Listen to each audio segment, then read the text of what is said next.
This is Phil Burtis.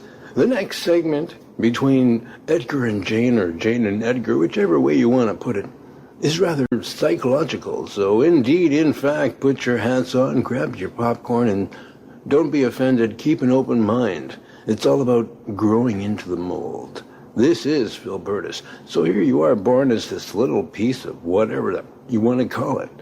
And as you're growing up, it's your own mold. You can form it the way you want to form it.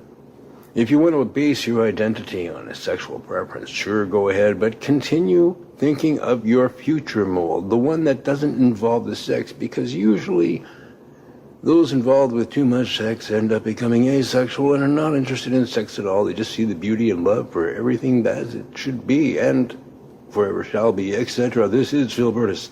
Stay tuned. My friend Bruce Lee said energy have a gender. I don't bullshit. What you say? I don't. The idea that energy has a sex is a myth. It's important to realize that energy doesn't have gender or sex. Today we will pass this historic legislation to protect women and girls in sport. What's your take on the transgender issue anyway, Edgar? Well, it's like all these Hollywood movies, trying to influence young children to go to crime and drugs and stuff. I hear you. It's just horrible with all this growth and all those shows. I can't even watch. It makes me want to hurl. Oh, go have a crap pill, Jane. You beast. But it looks like to me that all these doctors, psychiatrists and shrinks need a lot of patience, and a lot of beautiful, innocent people are being set up, to doubt themselves, who they are, even their sex. I mean, they're basing themselves on a sexual preference. I know, why don't they base themselves on their food or something, or their car preferences? I prefer a Corvette and I identify as a Corvette today. It's just the innocence, Jane. You've got to love them, embrace them all. It's a universal concept that everyone experiences regardless of their gender. Energy is a fundamental concept that is experienced by everyone. I mean, what if, a little child at age 10 says, I want to be identified as the parent today? It just doesn't make sense. Why would a 10-year-old say that? Well, why would a man even say he wants to be a woman when he's 30 or 40? Well, I see your point. Kind of, sort of, maybe in a way. Well, put it this way. If you're in your 30s, 20s, or 40s, or 50s, and you're still doubting your sexual orientation, no doubt about it, love, you shouldn't be talking to young children or exposing your opinions to children in the first place. You're going to damage their psychological growth. It's just so innocent. It's gorgeous. You can't hate them. You've got to let them grow to be themselves. It's not limited to any gender or sex. It's important to understand that we all have the ability to access and harness energy in our daily lives. You can see they're locked in a world and a realm of euphoria, just so beside themselves with the glory and wonderment of life, awestruck as if someone slapped them so hard they can't remember their last name. Edgar, the way you're talking, just so romantic. I just can't believe you're talking like this. Well, Jane, it's sort of like, I don't mean to go on about it. Just so romantic and stuff. I just want to just cuddle and hold you close and smell you for an hour or two. Jane, stop it. Just this debate all across the net, is confusing everyone when it's so simple. If you can't get pregnant, if you don't have eggs to give birth to a baby, if you don't have a menstrual cycle, if you have the body parts which allow you to give birth to a baby, if you're born with them, then whether they work or not really just still doesn't make a difference in what you are. Got to grow into the mold. Oh, look, Edgar, the video's done. Right, love, let's get to it. Hold me close, back off, Jane. It's been enough cuddling. Oh, you beast. Oh, you love it. The tragedy is when they get older, a lot of them realise they don't want to be the opposite sex. So it's kind of a warning, really, but be careful what you wish for, because once you become it, it might be the last thing you ever did want to be. You want to identify as a woman. I could understand to a point because of a man why women would want to identify as a man. I don't get it, Edgar. You better just be clear with yourself. Well, I'll tell you right now. Everywhere a woman goes, she's subjected to being hit on and approached by man after man. She could have had them. She could have just lost her mum or her dad in the hospital. And while she's in the hospital, she's being treated so nice and polite by every guy. Hi, I want to suck my dick. You beast. Well, that's what she's always faced with. So you can see her wanting to switch over to be a man, to break away from that world. But a man trying to be a woman, faced with the same dilemma every woman's going to be faced with, being hit on, and not only just that, but all the straight guys who can recognize a man in sheep's clothing. You beast, Edgar. Well, they're going to be picking on that person and subjecting that person to some serious, usually abuse, whatever, or just discriminatory looks. I'm just gonna make them want to cry. That's the point, Jane. People need help with their emotions. They're emotional beings. And you can look at psychology for what it is and then start tossing in pseudo-psychology like spaghetti and spices. Oh, Edgar, you're just so temperamental at times. I just thought I should smack you. I'll smack you back. Promise. Schemers. What really makes a difference is a man and a woman will normally respect the children in the area. Realize that they're role models, The whole point of the matter is an adult, whether you can identify as one or not. What makes an adult is adults don't talk about their sexual preferences or anything sexual in front of little tiddly toddlers. Oh, you beast, Edgar, just hold me close. Jane. But it's the fact of the matter.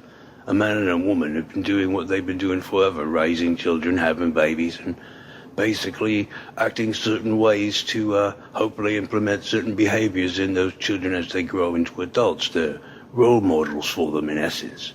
Oh, Edgar. Nowadays, anyone who acts like a flamer seems to become a celebrity, and before you know it, there's flamers walking up and down the drive.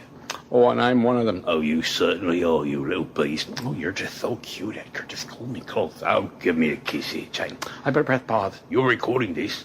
What?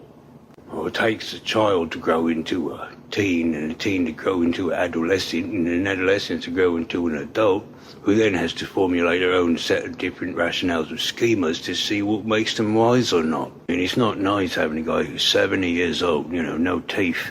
You're sitting there trying to have an intellectual conversation with him. Oh, I know where you're going with this, Edgar. And the guy's more interested with keen interest in every 17-year-old that walks by or anything around that age area. It's kind of nasty. And it's that kind of being subjected to those kind of looks from 70-year-old men, let alone everything younger. That might make a woman want to turn gay, and as for a guy turning gay, it might be that, men are just the men in their environments, whatever, are just a little too masculine and, slap you right hard upside the head and use Muhammad as a fist when it comes to setting the rules at his house or these laws implementations. But then some guys really need to learn those kind of laws. And if you really want to get philosophical, life might be introducing the transgender to the straight race. Why would you say that, Edgar? It's kind of confusing. Well, simply, what is it that you're in love with, if you're straight, gay, transgender, or whatever? Is it just the sex? Or you're the controlling boss of it all? Are there things you can do that your partner can't do? And if there is, well then, is it love? Or is it just sexual attraction? So the transgender here, perhaps they are loving each other. The fact that they can love one or the other is quite an amazing feat, and energy does what it does. I mean, I think you referred to them once as breeders in basements having babies, Jane. Well, I was having a really bad day that day. I didn't have my crap pills. You know how I am when I just get them. Jane, it's all right. I'm just making a point. Basically, in essence, if you've got 80% of the population who are straight and are just pursuing each other for sex, why would they be offended by the transgender? Because the transgender would be pursuing the same thing. It's sexual interactions, right? The only problem is they're advertising it and yelling it all for, children, families, and religions, and people asexual who just don't want sex for all to hear. And it's like, hey, you identify as a female, right? Act like one. Oh, you beast, you put that so politely. I just want to give you a kiss. Back off, Jane. Anyways, transgenderism might be just kind of waking up those straight males who are just pursuing females for sex and nothing other than sex, knock them up, take off when a child's born, to realise, hey, if you don't like the transgender, perhaps there's something in yourself that you don't like. This has been quite the emotional and philosophical segment, Edgar. I'm going to have to save it all. I know. You should, really, Jane. Have a listen to it. What are you implying, mister? Nothing, Jane, nothing really at all. Love you the way you are. As you're evolving, growing into your own mold, it's lovely. That's what I want to hear, big guy. Mwah. But however, the point is, boil it down to still emotional beings, and the logic to define the differences has not yet been formulated by even those who are in politics. These lovely genius politicians are arguing over what a woman is in 2023. When we're going back to the moon, allegedly. I know they've lost all the trajectory path course is to get to the moon. It's right next door, but yet they're going to Mars and sending all this shite out to Pluto. And oh no, Jane, shake a stick at it all. It just don't make sense. Oh, transgender or not, they're just beautiful people. Now you're talking. It don't matter whether you're a woman or a man. You're a person. Imitation is the greatest form of flattery. Oh, I'm telling you, all these people out there just such innocence, Edgar. They're just all so worried about being this and that and the other. I know what you mean, Jane. Just a bunch of innocents running around, you know. Am I a woman? Can I compete with women if I'm a 450-pound muscular ape monkey at the zoo if I have intelligence enough to say I want to be treated as a woman? You beast, Edgar. You know, it's just severe disrespect to the female. Thousands of years women have been put in a back burner, you know. You can't vote, stay home, you can't work. And nowadays you can't even be a woman. And, you know, women are so polite that they're like, oh, okay. And you want me to treat you like a woman because you identify as one? Okay, I'll call you one too. And you could enter into my women's sports and compete with me, UFC or boxing, and beat the living shite out of me. You beast, Edgar. I'm just loving the way you're talking today. Well, it's just a little bit of shame when we can't respect women enough to say and protect their very sex. It's like just because these plastic surgeons need bloody jobs. Oh, Edgar, just hold me close. You're so romantic right now. It's just little innocence and all the running field, running amok. It don't matter how much you want to change yourself. If you're imitating something, it's not you. It's something you're imitating. Edgar, you're just so philosophical today. I'm just thinking, I'm just going to have a cup of coffee and just point my toes and curl myself up and pull my weight socks up. Jane, stop it.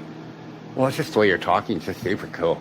It's growing into the mold, love. I have to agree with you, Edgar. What makes the real man? Is it someone who goes around beating up guys, children, and women? I don't think so. I know, Jane. Today we will pass this historic legislation to protect women and girls in sport. This historic legislation to protect women and girls in sport. This historic legislation. Weird how this has to be historic. So, like, they got the right to vote. You know, I mean, imitation is the greatest form of flattery. Maybe you answer my question. What energy does it have a gender? I tell you, my friend Bruce Lee say energy have a gender. I tell you, bullshit. What you say? I don't. Mass and energy are the same physical entity and can be changed into each other. Right now, you are mass and energy combined. What could energy, which is no longer matter, be doing? That is the question of most writers. The bigger question is, who writes the writers who write the stories of fictional characters or non-fictional characters, for that matter? Are the writers themselves fictional characters, considering that they are beings of matter comprised of energy? Are there energy writers? You know, ghost writers? As so up above, so down below? Ever heard that line? What grand gifts await our energies within, once the matter at hand is over and done with? Dream majestic. Angels in training, or writers in training, it's up to you. Every book, show, movie, or other is always in need of them. This is Advocate Aroma, for Free Radio's Parallel Dimensions and the Three Dragons. Eating chow mein that has meat substitutes like kitten or puppy may sound a little strange at first.